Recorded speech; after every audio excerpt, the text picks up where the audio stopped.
One day my family was in the bookstore when I saw this glorious, heavenly gift before me. For the next week, I devoured it.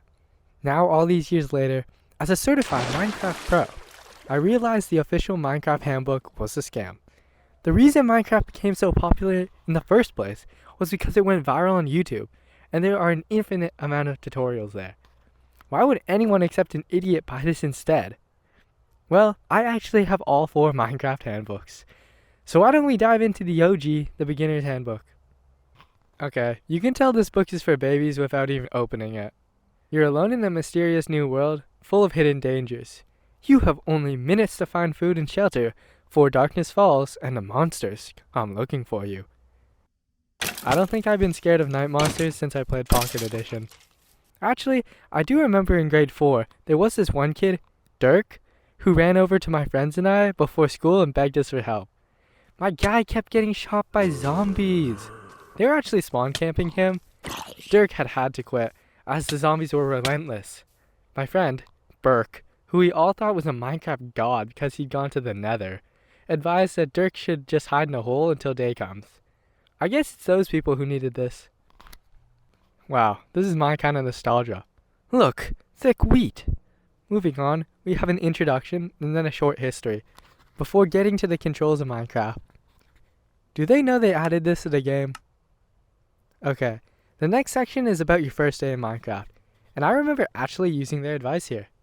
This is a lucky spawn, and this is an unlucky spawn. Knowing what I know now, yes, for the update, this one was horrendous. But this one was average. Trees are not rare, nor is water or animals. Maybe if they showed a village, that would be lucky. But I remember the first time I spawned into a world and saw an oak forest, I jumped for joy thinking I just won the lottery. It goes on to talk about your day 1 house, and it instructs you to just hide in a hole until day comes.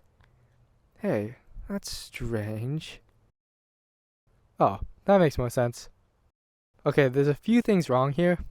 All the tools are oriented properly except for the shovel, which is upside down. Annoying, but nothing as bad as this. The description reads, a stone pickaxe is perfect for mining coal ore. Then proceeds to show an iron pickaxe. And we know this is iron because, to the left, it shows the hotbar with all stone tools except the pickaxe. But wait, they also didn't even mine coal. To make it look like they did, they put a piece of coal ore there. Lazy. But kind of funny in retrospect. We move on to learn about food and what foods give you the most strengths. We even learned that sheep drop no meat, so don't go killing them for dinner. Yeah, how times have changed. When I was a noob, my first goal of every world was to get a bed, but the handbook only recommends to do so on day 2.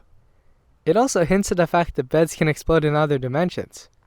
Can I just say, for a noob, this felt like I was being trolled. The first time I ever went to the nether, I was ecstatic.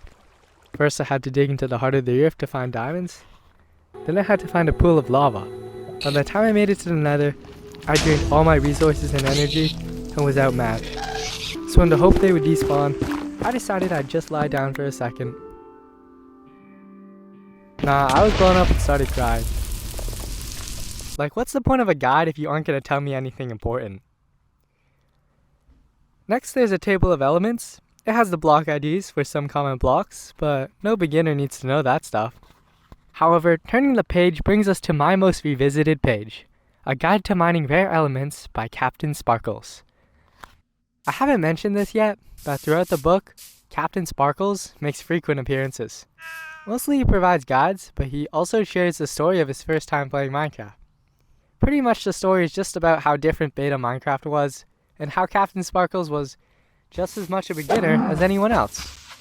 Also, the story makes it seem like trees used to be precious commodities.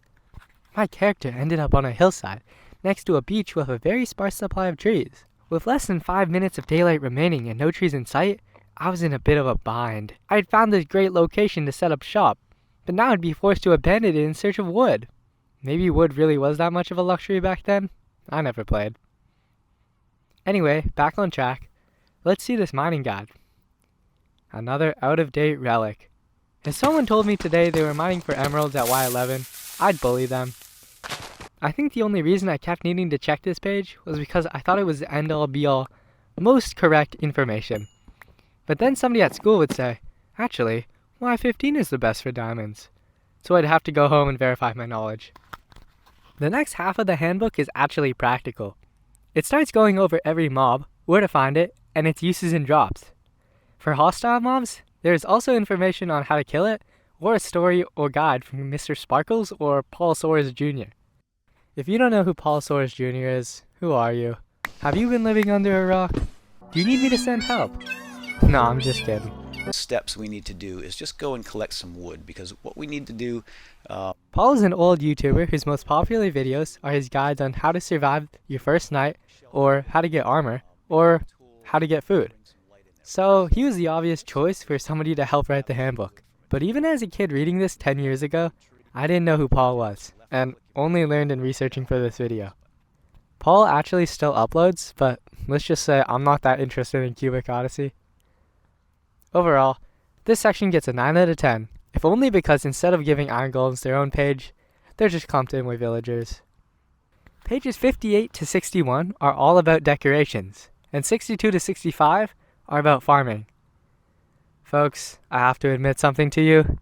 Me, yes, the Minecraft pro, learned something from this book in the year 2025. I didn't know that if baby sheep are bred from parents who have different colored wool, the colors can combine. I just thought the baby would take the color of one of the parents, like this picture. For this, I thank the handbook dearly. But not too much, because they forgot potatoes, and pigs can't be bred with wheat. Next we have armor, hashtag cool guys don't look at explosions, then a 4-pager on exploration. It says here that this design for a dirt beacon created by Paul Soares Jr. used to be really popular.